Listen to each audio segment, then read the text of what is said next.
The UnNoticed Entrepreneur Podcast is sponsored by Prowly, the all-in-one tool for PR experts. Hello and welcome to this episode of The UnNoticed Entrepreneur with me, Jim James. And today we're going all the way to Los Angeles, California to talk with George Liu. George, welcome to the show. Thanks for having me. Look, you're on the show and I'm delighted because you're running a company called Gym Pillars and you have a few things you're going to tell us about. One is how you help your gym clients to get out of the Bermuda triangle of marketing. You're going to tell us how you've built a business by offering a service and a money-back guarantee, which is amazing. And you yourself have built a multi-million-dollar business, but you're helping gyms to monetize their memberships into $20,000, $30,000 a month extra. So, George, we've got a lot to cover. Thanks for coming on the show.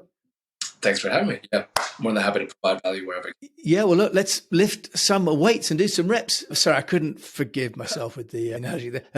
A bad pun, I know. George, so tell us a little bit about Gym Pillars and about how you've managed to get the brand of Gym Pillars noticed. Let's start there and start with your story. Yeah, that's a good question. So how we first got started, similar to any other entrepreneurs. Well, I didn't know I was an entrepreneur and I didn't know anything about entrepreneurship. And as far as resources, at the end of the day, we have just two types of resources. We have time and attention and energy, right? And we have money. So at the beginning, I had neither. So what it took to get this off the ground, it was actually a lot of hustle. To go from 0 to 1, the path that we took, for me, the earlier days, I didn't know what I was doing at the time. I was just doing anything and everything I can to just build traction. And what I realized, I just needed to talk to people. Because ultimately, businesses, especially service-based businesses, it's built by people, for people. So for me, I took the fastest approach, which is cold calling, a skill that I realized I needed to learn earlier on. However, I just didn't know how to do it effectively.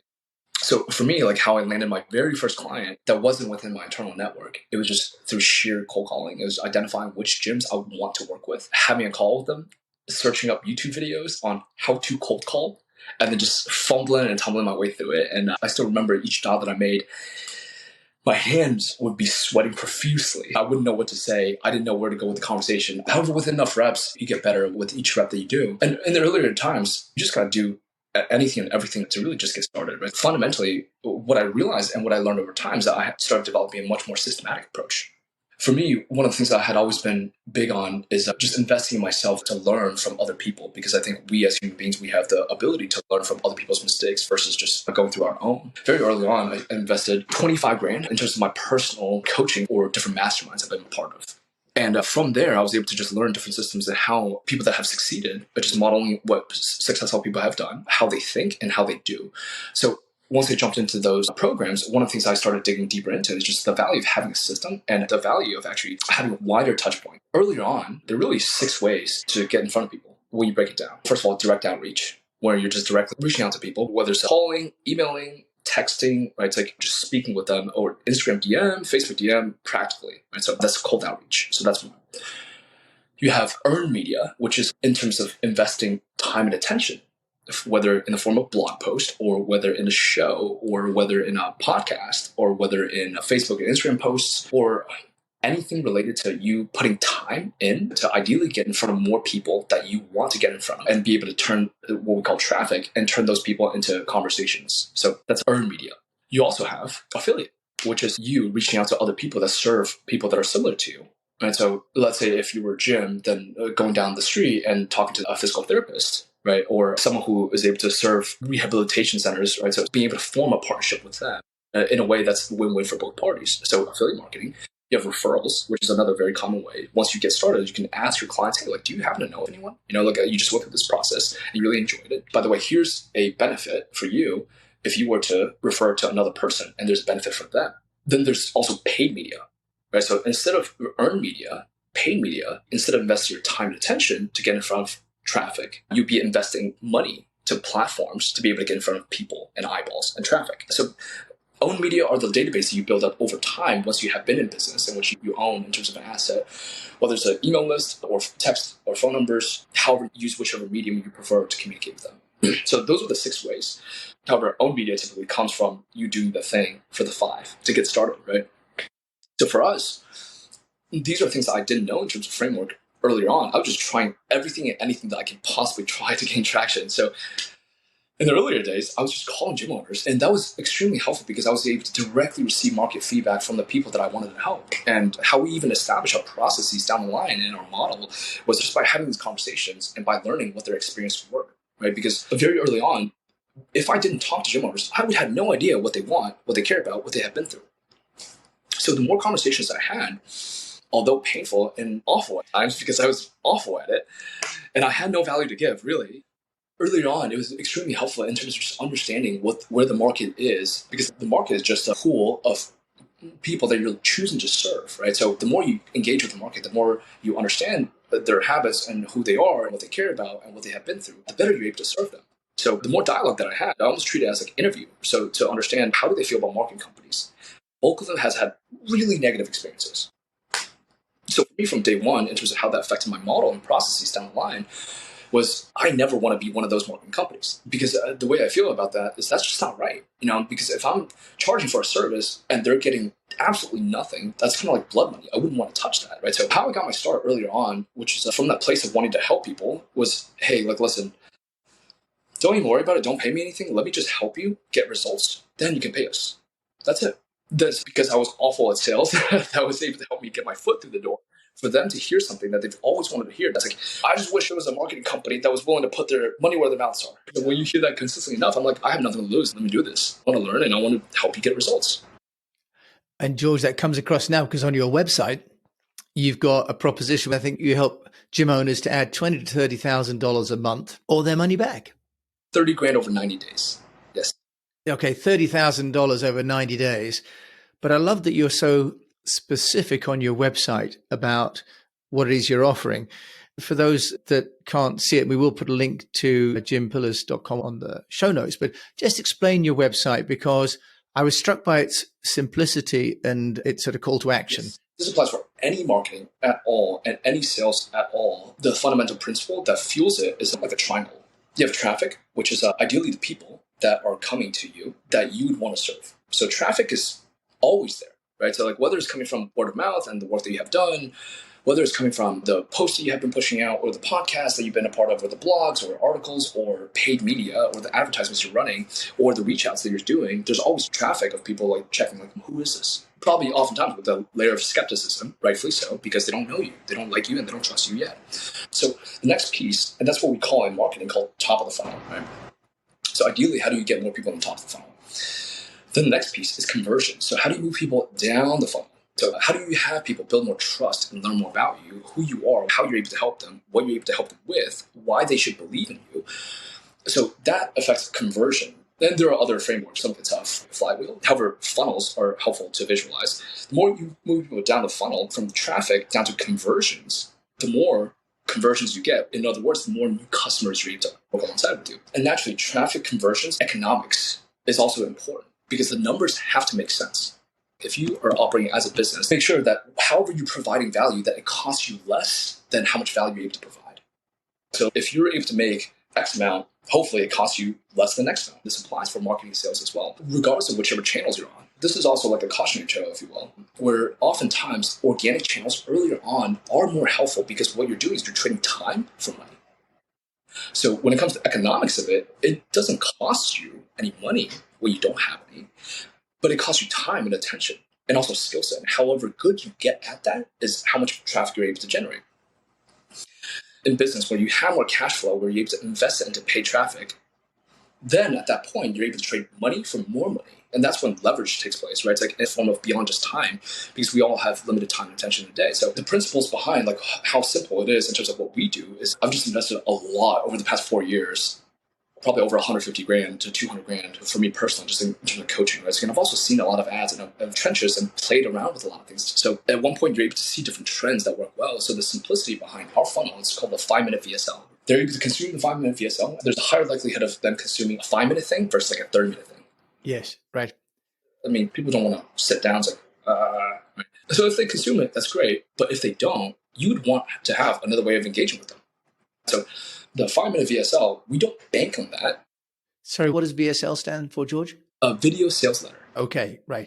Yeah, so 5-minute video sales letter in which you're just engaging with the prospect. You're just explaining, hey, here's what we're doing. Here's why. Here's how we can make it work. Here's proof. And here's if you want to take action. And all those best practices and the nuances, the more you learn about it, that affects your ability to convert traffic into conversions.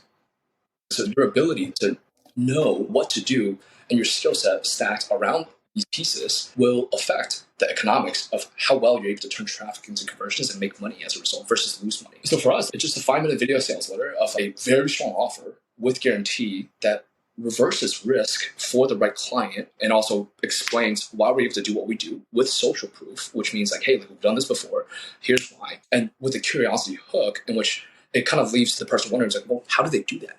But if they do consume a 5-minute VSL, the likelihood of them booking a chat, booking a call, like a 15-minute intro call with zero pressure is pretty high. So we do have a lot of people that goes through the funnel and just books a call on their own. But even if they don't, what we want to avoid as entrepreneurs is a leaky bucket for any and all businesses. So what happens if someone visits a website that we want them to visit and they don't do the thing that we want them to do? Well, they're just going to be like,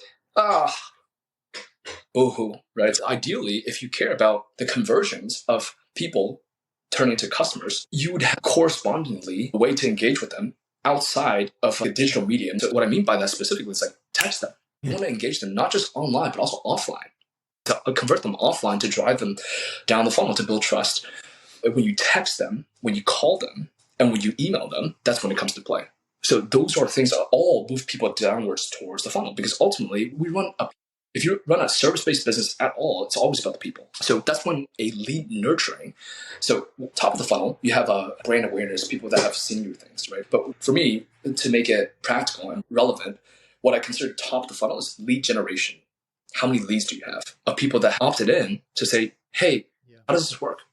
Where is this? So the bigger you get the top of the funnel, the more will flow downwards, depending on how good you are at converting people and building trust. Now, I noticed though, George, you've got a 6-minute VSL, as you call it, and then you've got a body of the offer, and then you've got a nice testimonial from people, which you say social proof. But that's it. There's no Twitter, there's no LinkedIn, there's no Instagram, there's no Facebook, no TikTok. Why have you not got, if you like, all these other channels popping up and connect with me here, connect with me there? What's the thinking behind that simplicity? Good question. Website designers probably wouldn't like me. Well, if we want to think of the point of like a website or like a page, right? It's important to identify the goal, the objective. So for us, the 5-minute VSL, as well as the social proof, the goal is to get them to build enough trust to take action. So anything that would deter and take away from that, I would just want to remove as distractions.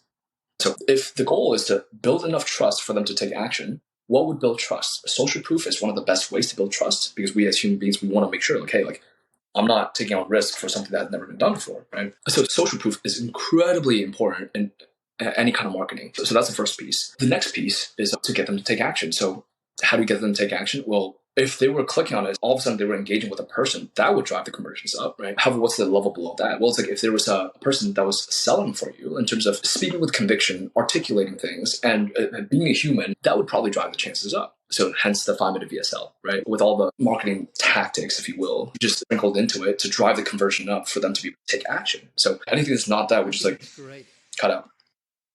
Yeah, I think that's wonderful. The simplicity, a real case of less is more. George, we're going to run out of time, but I do want to talk about how you've managed to get that within your team, because you're plainly passionate and articulate, and you've got a background where you learned about your body and fitness to overcome some insecurities when you were younger, and that's sort of driven your values. What about for the team as you grow the business beyond George? How are you getting the team to share those values and share that energy and passion when they're doing the work for you? That's a great question. So transparently, that is the biggest area of opportunity for me to actually dive deeper into and learn more about. Right? However, as it stands, my belief currently is that if you are the person that is exuding and forming the values, and you hire your team based around that values, what's most important, awareness, self-awareness with who you are and what is it that you value. That's the fundamental piece, because everything distills from what you believe in and just carries down. So for me, the work around doing that is like making sure I get extremely clear on my own values and then putting it down on a piece of paper and then hiring based on how my intuitive feel in terms of does this person share the similar values as I do. So that's one of the first round interview that we go through. So having a very formal recruiting and hiring process is critical. If you're able to have a first round in which you're able to sift through culture fit, and the second round, it's more so technical expertise to see if they have the chops in comparison with other candidates, that'll set you up for success in terms of filtering out the candidates that are not qualified. And ultimately, having a third round in which you bring other people involved, if there's going to be working with another person, that's going to be helpful as well. So making sure our team works in alignment, we actually just the past month or two, and this is something we implemented early on, what we have identified as the 80-20, which is also called objectives and key results. So Google implemented that in their business. I can't remember when. However, that was the best practice that was taught to me by our mentors. So forming the objectives and key results, you at the top identify over the course of the next quarter, this is where we want to go. So let's say like if it's a number, if it's revenue, if it's a number of clients, if it's growth, whatever that goal is, you put it out there. Ideally, it's measurable, right? It's like measurable, attainable, like the SMART goal. So same framework, identify it. Then what needs to happen for that to happen? Right, so there it bridges out into different key results that need to happen. And how I think of business is that they're fundamentally two sides. So there's how do we get new customers and how do we service existing customers? So then, whatever this goal is, how does that correlate to acquisition, which is our front end of the business, and how does that correlate with the back end of the business? So from there, it just splinters in, which ideally in a perfect world, everyone has one of the key results. In the words of Gino Wickman, that's called rocks in the book Traction. So ideally, everyone has their own set of rocks that they're moving towards. So we implemented a version of that that's more so the acquisition side is easier. The back end is a little bit harder. So within the past 3 months, that's what we really started nailing down to make sure that the front end and the back end both simultaneously are nailed down and that each person are very clear on their roles and responsibilities. And naturally, we've gone through like a lot of learning challenges and struggles as well, a lot of painful mistakes. Yeah, George, as we all do as we grow a business, but that idea of being the fount and the guardian of the values and getting them inculcated within the team, but hiring on the basis of those values and communicating those so clearly to all your team. No wonder that's why you're really rocking it with your clients. George, Liu, thank you so much for joining me and sharing. I know you've got a great deal of wisdom for an entrepreneur that's only been out of the gate for the last sort of 4 or 5 years. You've accomplished a great deal and plainly got a great future ahead of you. And thank you so much for sharing what you've learned so far. And it's been a great workout. Thank you so much. Appreciate that, Jim. Thanks for having me once again. It'd be my pleasure. So we've been listening to George Liu over there at Gym Pillars in Los Angeles. And of course, I'll include George's details in the show notes. And until we meet again, we wish you the very best and do encourage you to keep on communicating. If you've enjoyed this, please share this with a fellow entrepreneur. If you've got time, review it on your player, whatever that is, because it all really helps to get the show rated by the major channels. And until we meet again, this is me, Jim James, signing off as the fellow UnNoticed entrepreneur. Thanks for having me, and I hope you enjoyed this episode, and happy to share whatever value that could be helpful. Bye. Thanks for listening. Now, I'd just like to mention our sponsor for this show. The UnNoticed Entrepreneur podcast is sponsored by a company called Prowly. Prowly is an all-in-one software for leveraging your public relations activities. You can boost the media relations game for your business, find media contacts, send out press releases, and get more coverage while saving time and money on everyday tasks. Check it out, prowly.com.